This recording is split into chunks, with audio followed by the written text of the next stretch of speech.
Hey Wolfpack, and welcome back. I hope you all are doing well through these times. To get your mind off the media, tonight I'm bringing you 3 more creepy Skinwalker stories. With that said, whether you're sitting around a campfire, on the night shift, or even laying in bed, let my voice soothe your nightmares.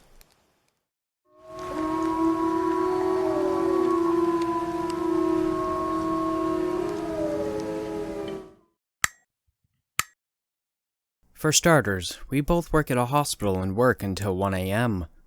This all happened about 2 weeks ago. We worked a 12-hour shift due to our departments being slightly understaffed for the night. We're leaving the hospital around 4 a.m. We usually take the highway, but the on-ramp was closed due to an accident, so we decided we'd just take the normal roads home. It was going well for the first 30 minutes until we get to a part of the trip where the once touching residential houses became nothing but woods.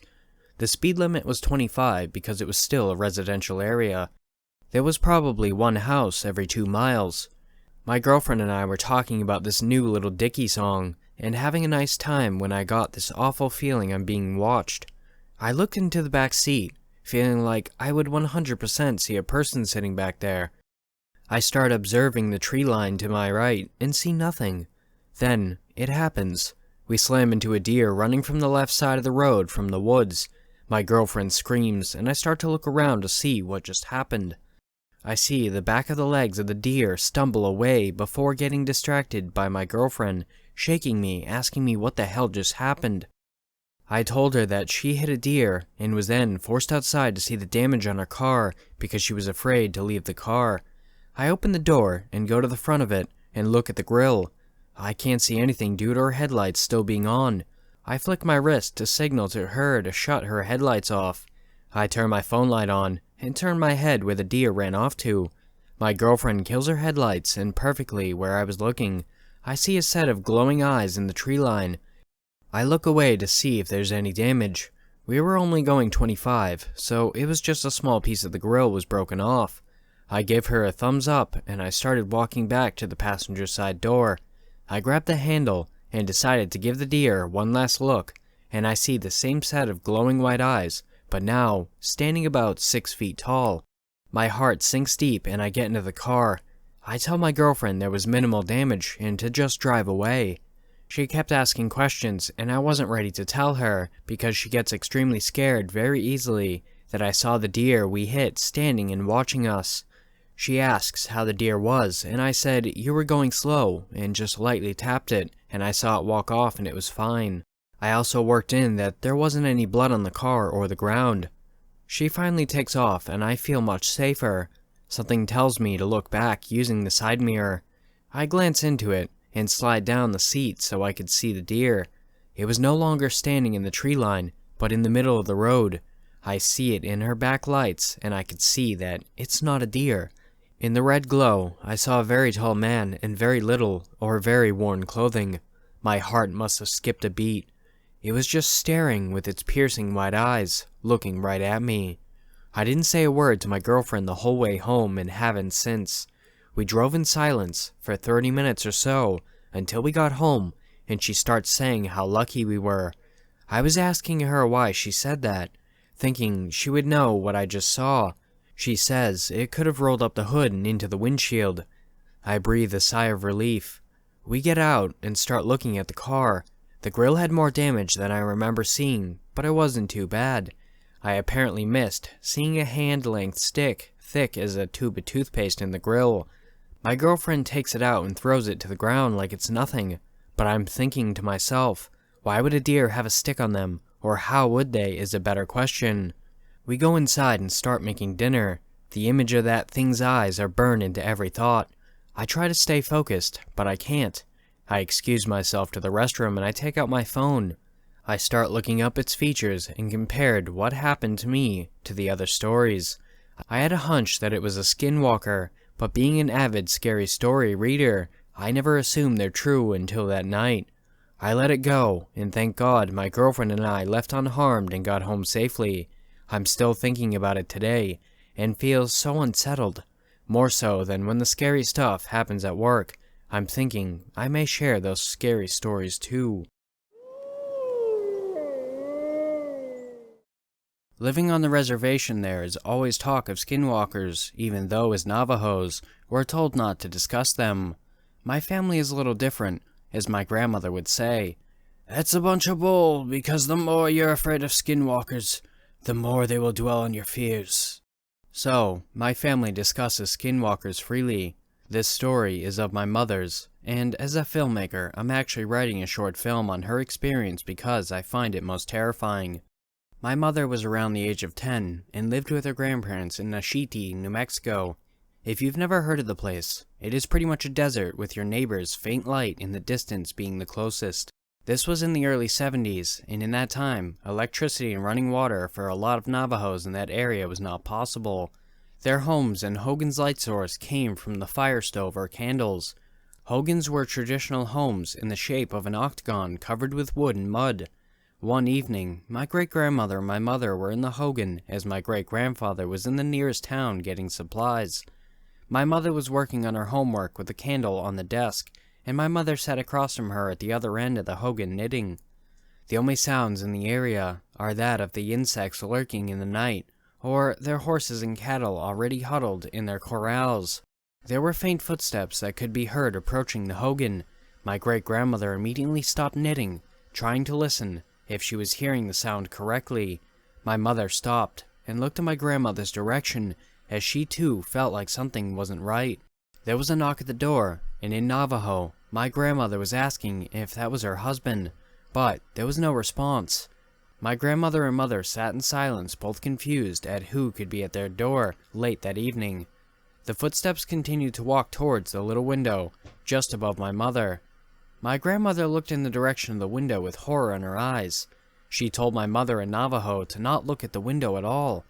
But my mother, in her description, is once you tell someone not to do something, your ultimate reaction is to do it anyways. My mother slowly moved her head in the direction of the window and could see a dark figure with wide eyes staring at her. My mother immediately froze as my grandmother took the chance to walk towards the window, coming face to face with the figure to close the curtain. My mother lunged at my grandmother, holding her, knowing this night would be the first time she'd experienced true terror. Fast footsteps of an animal trotting to the door caused my grandmother to yell at the figure to leave them alone, but the door handle began to rattle. My mother began to cry when the beating of the door seemed as if the figure was going to break in. However, it stopped. There were sounds above the Hogan as if a dog had somehow gotten on top, as the many footsteps didn't sound like that of a human. However, the footsteps came to a halt as a truck could be heard entering the area. My mother had a sense of relief that it was her grandfather that had finally come home. He got out of his truck and approached the front door. My grandmother already had a sense it was him as she unlocked it for him, crying at what they had just experienced. She told him everything, and my grandfather, that has no fear, looked for his shotgun and approached the hills next to their home. My mother said he was yelling in Navajo, telling the figure to approach him and stop being scared, lurking around in the night. My mother from that day forward continued to have many other experiences. I hope to finally finish my short film on the story for you all to see. I've had a draft of this story set up for a while, but I've been too worried and scared to tell it. It made me question everything. My faith, my eyes, my sanity. I've decided it's time to finally let others know what I've experienced, as it may help me move on. At least, that's what I hope. I recently moved westward to Arizona from the boring state of Oklahoma. I'm a devout Christian, and never once before this had I believed there were entities in existence that we couldn't hunt down with our modern advancements. It's 2019, for heaven's sake. You'd figure if we wanted to find something, we would, and most of all, we could. It was the 23rd of December, 2018. I was in Payson, Arizona, a bit north of Phoenix. My friends and I, in our Christmas spirit, decided to head north of town, about 5 or 6 miles or so into the forest on a secluded trail. It was cold that night. Some of my friends shivered and displayed obvious signs of unpreparedness. I was layered fairly well, and yet the winds and frigid cold punctured through my layers and onto me. We wanted to make a bonfire, warm up, enjoy ourselves and a few drinks. I knew as soon as I got into the car to head that way, something was off. I felt sick, uneasy, and something in my gut told me to just stay home. But I couldn't put my finger on just what, and ignored my ever-so-looming feeling of anxiety. We picked up my friends and headed to the trail. I'm a huge nature lover, and always felt safe in the confines of the forest. I felt in control and at ease, but not tonight. It may sound cliché, but I'll be damned if it didn't feel like someone or something was watching me when I finally got there. And when I had gotten far enough down the trail that turning back would be no hasty endeavor, it finally hit me why I felt so eerie. That same year, during the weeks prior to Thanksgiving, I was here before. It's not a spot we usually go to, therefore I wasn't familiar with it, nor were my friends. We were coming out for the same reason we were in December, for a few drinks around a bonfire. It was late. I, however, hadn't had any spirits that night. It was my job to gather firewood. I didn't mind it. My chance to survey and explore the area around us wouldn't be bad. Before I even left our area, things took a turn for the strange. I was at the edge of the light being cast from the small bonfire I was to gather more fuel for. In the faint glow of the far trees, I caught a glimpse of something dart behind a tall pine. I asked backwards to my friends if it was out of the ordinary for people to be hanging around the spot. My query was only met with silence from them, as they drank on. I took a few more steps from behind the comfort of the blaze, keeping my eyes affixed on the tall, shadowy figure fixated behind the tall trees. I could faintly make out that it had moved in a slight bobbing motion, like a buoy upon a tide. My immediate thoughts drew a blank as to why someone would be out there doing this. Maybe I was seeing things, or it was a prank of some sort. I opened my mouth to call out, or even crack a joke, but was mortified when I realized I couldn't speak. Something inside of me prevented me from making any noise. My heart began to race. As it swiftly came, it shot off into the distance like a bullet. Being startled so badly, I fell back onto the ground and kicked myself back like a spooked animal, scratching and cutting my hands as I did so. My friends saw me and laughed, thinking I was drunk. I managed to stammer out a line to what I saw, but was only met with a few blank stares and laughs, making me sound stupid. For the rest of the night, I never dared step away from the beams of the bonfire. As I walked down the trail that frigid December evening, I remember what I had seen and felt on that cold November night, and my stomach dropped. My friends were slurring out Christmas carols and other drunk epiphanies. I know they wouldn't listen to me even if I spoke out, so I ignored the guttural feelings, prayed for the best, and walked on. I hadn't been drinking much this night either. I don't enjoy alcohol as much as my friends do, and often I was the one responsible for herding them home when the night was over. However, to calm my tense nerves, I had a drink or two from some Jaeger we had chilled in the ice chest. It was Christmas after all. It worked. We were all having a good time, enjoying our festive feelings and generally savoring the crisp forest atmosphere. Soon, nature called, and forgetting my prior ordeal, I began to walk away from the fire to relieve myself. I walked a fair 300 or so feet away towards a big rock resting behind some fallen trees, not wanting to be seen doing my business. I was not even far enough away from the fire to not be able to hear my friends' voices echoing through the woodlands. From behind me, my friend Corbin, who had come along, called out my name. I'll admit, I was tipsy, but nowhere near enough to not differentiate reality from a drunken stupor.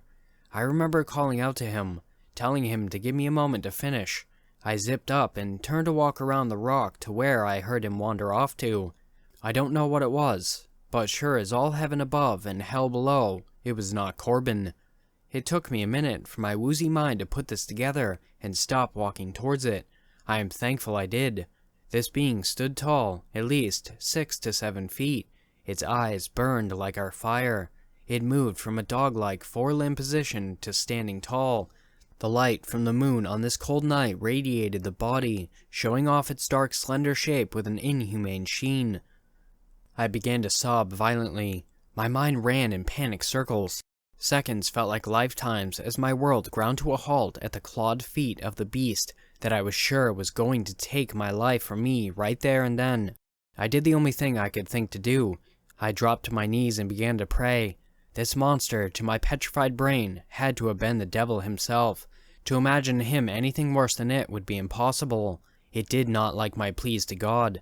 An unholy shriek of what I can only think to describe as someone screaming loudly with lungs full of water rang out. I screamed in terror with all the strength I could muster, lunged backwards across the forest floor, running as fast as my legs could take me.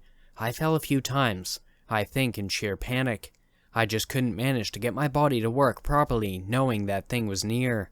When I returned in a panic craze to the fire, covered in sweat, dirt, and tears, I managed to wheeze out what had happened somewhat through the sobs of fear. I could tell they doubted whether or not what I was desperately stammering out was real or not. I think I was so horrified in that moment that I had a small seizure, because everything else was a blur. I remember going to the truck and leaving. I remember waking up the next day, receiving a multitude of texts saying I was either stupid or crazy, or a text from worried friends asking if I was okay. And I also remember the last I saw of that thing before I made my frenzied flee, when it smiled back at me through the forest and skittered off into the darkness. A few days after Christmas, I was able to get in touch with a native elder here in town. I was so scared mentioning the event because I was worried of being mocked or him not believing me. To a twist of my thinking, I told him very vividly what I had encountered. He wholeheartedly believed and told me it was a Skinwalker. He then blessed me thoroughly and told me to leave that stretch of land alone and to never venture out there again. Next time, I might not be so lucky. He didn't have to tell me that twice. I know, I sound crazy. If I were you, I wouldn't believe me either. But you don't have to. All you have to know, for the love of God above and all things holy, never forget that we are not alone on this earth. Sometimes, during the night, whenever I look out my window, I catch sight of eyes in the trees looking back at me. Thanks for watching, Wolfpack. If you want to submit your story, my email and subreddit will be in the description below. And also, if you're not subscribed, please do if you want. And don't forget to like and comment as well. Have beautiful nightmares. And I will see you next time.